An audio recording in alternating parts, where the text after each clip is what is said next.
Agua. Welcome to another episode of Cathy Fernandez Spiritual Health. The power to change your life is within you.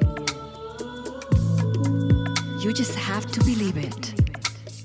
Join me. Our journey begins now. How do you know that you are in the right pathway? How do you know that the job or the profession you had or you're doing is the correct one?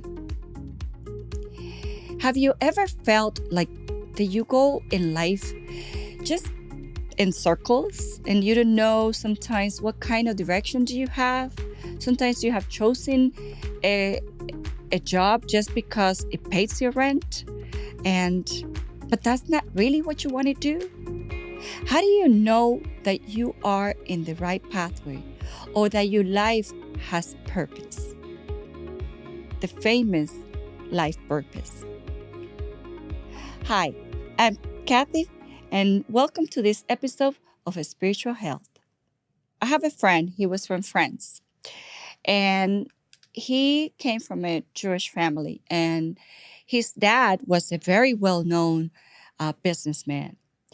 So the dad obviously wanted him to kind of follow his footsteps in the business matter, in the business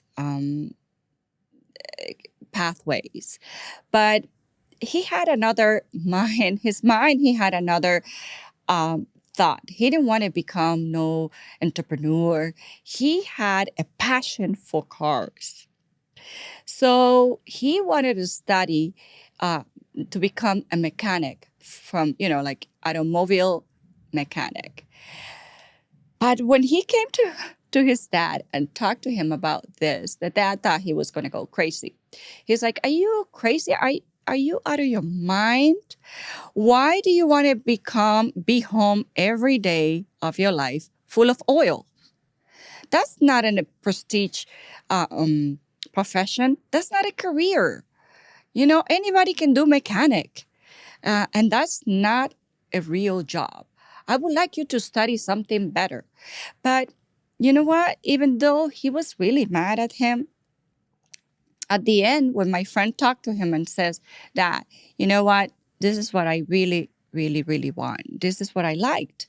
It's my passion. I really enjoy, putting pieces together, figuring out the machine. It's like something that goes beyond my understanding. I go there and it's almost like a meditation. I go inside and I just put pieces and the time flies and it doesn't even feel like like I'm working." So obviously after that, the dad was mad about him. But in the other hand, he was really he understood that if he let his son doing what he loves, he knew he was going to become good at it. Because if you're forcing something, things don't flow. And, and that's what happened. He shined in whatever he do because he was doing it with passion and with the heart. So eventually they migrated to the United States. So the father opened up another business. But instead of my friend going to work for his father, he went to work for this body shop, for this mechanic body shop as a mechanic to this family friend. So he started to work with him and, eventually he opened up his own business. He opened up his own business of repairing cars. But it was no repair shop like anyone over there. He was working and working and working. And he has, the energy of the father of being an entrepreneur, that for him, that was kind of easy.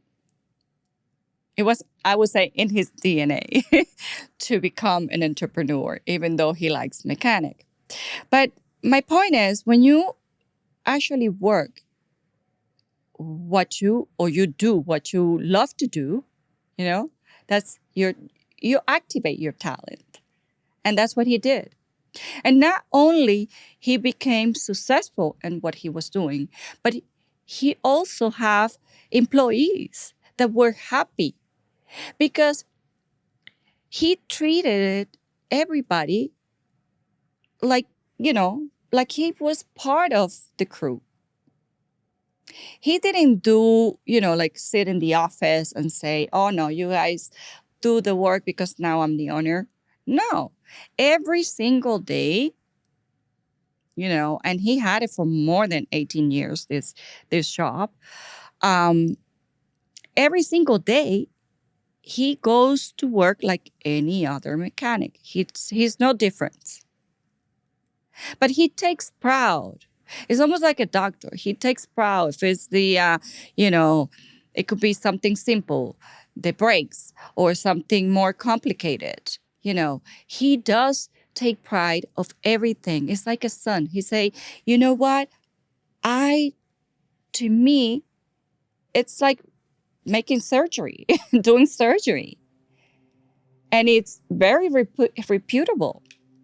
So he followed his dreams of what he wanted to do. And every day he goes to work like it's not working. It's almost like if he has a hobby and you say, well, I'm doing what I love.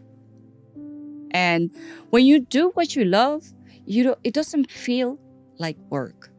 So, and just pay attention to that. Pay attention to what you love.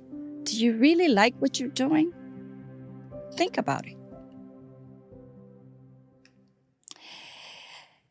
Another person I really love, a dear, dear person of mine, was my father. He was very good with the numbers since he was a young boy. Very good calculating things, very good at math. But that was something he was good at it.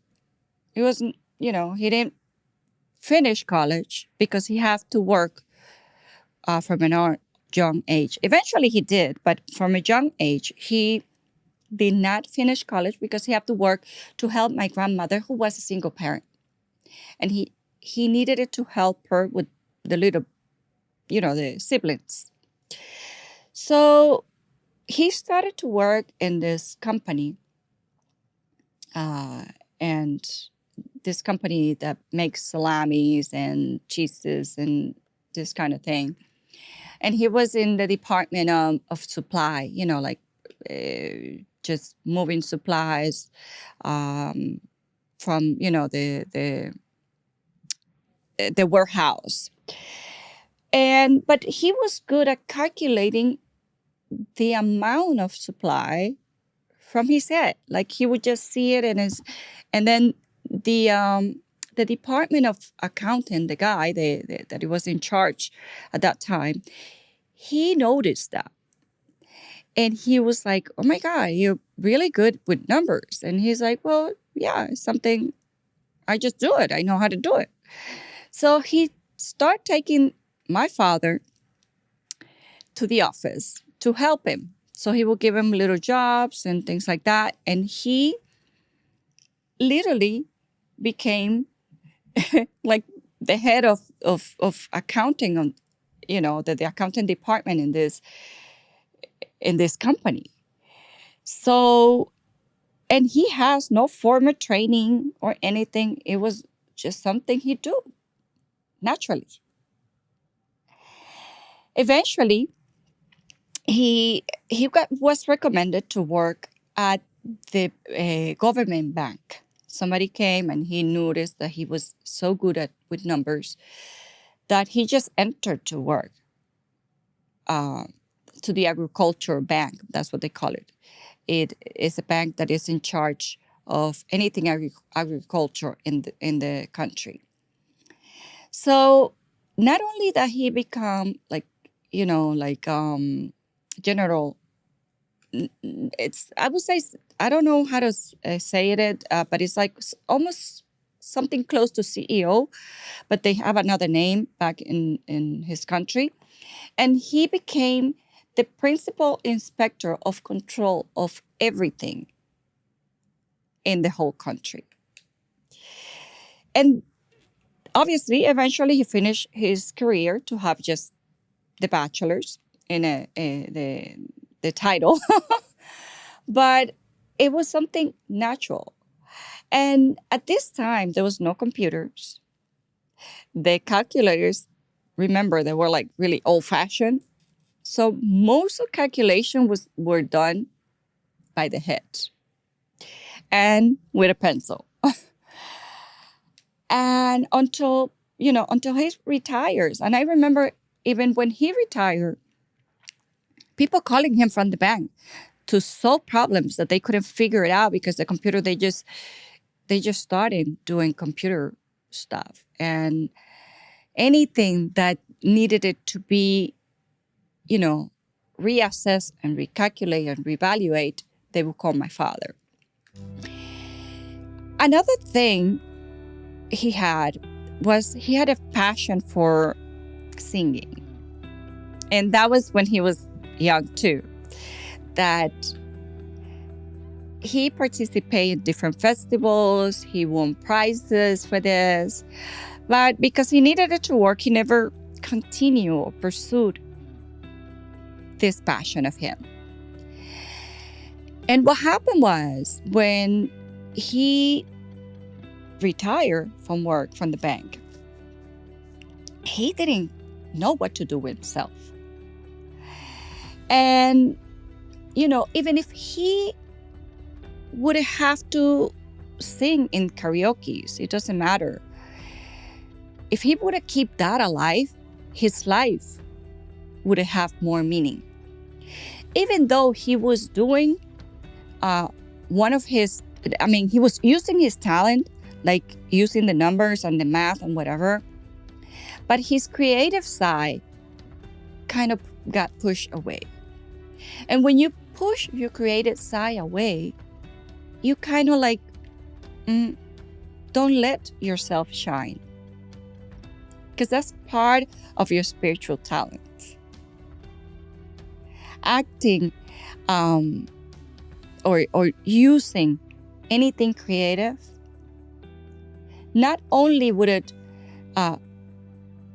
make a more potential of his talent that he was using, but his life will continue having meaning. And I remember when he got sick, that one of his best friends would go to visit him and start singing with him. And his eyes would come alive, remembering those times when he uses his voice. He shot that light of him. And that's why he got sick. He had no meaning in life anymore. Because we only do not have one purpose.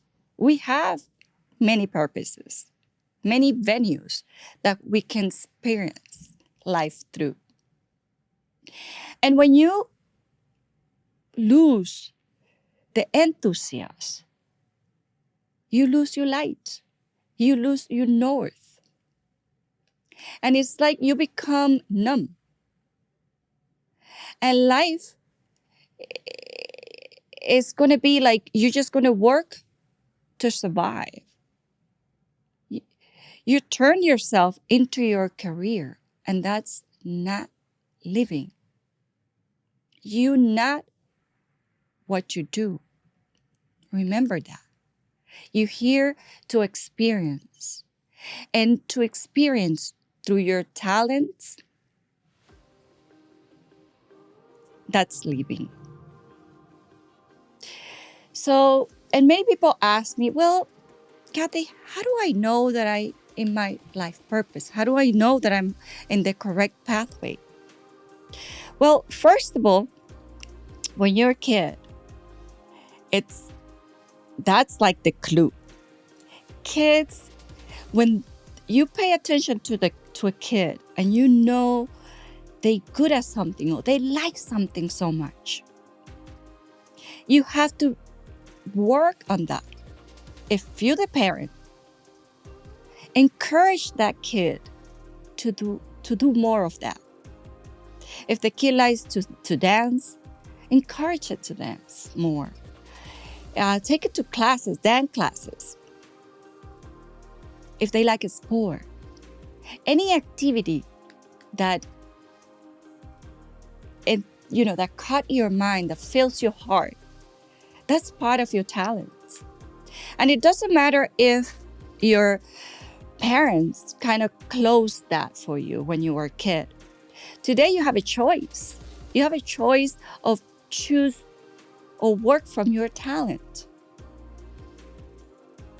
Because if you use your talent, it's not going to feel like work. So just be truthful to yourself. And remember that it's not only one life purpose. We have many venues that we can experiment for.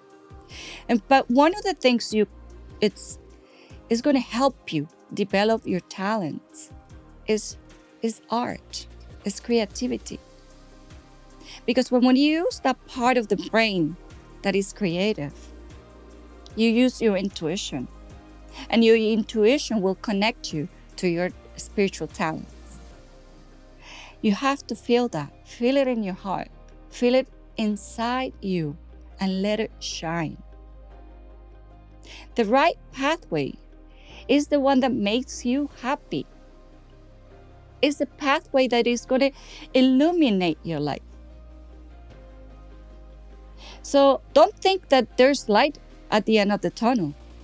Think that you could walk a pathway full of light, full of enjoyment, and enjoy the panoramic view with enthusiasm and compromise. And that's all I have for today. Thank you for watching and for being here, or for listening. If you're listening, I hope you have enjoyed this episode. And remember, awaken your magic.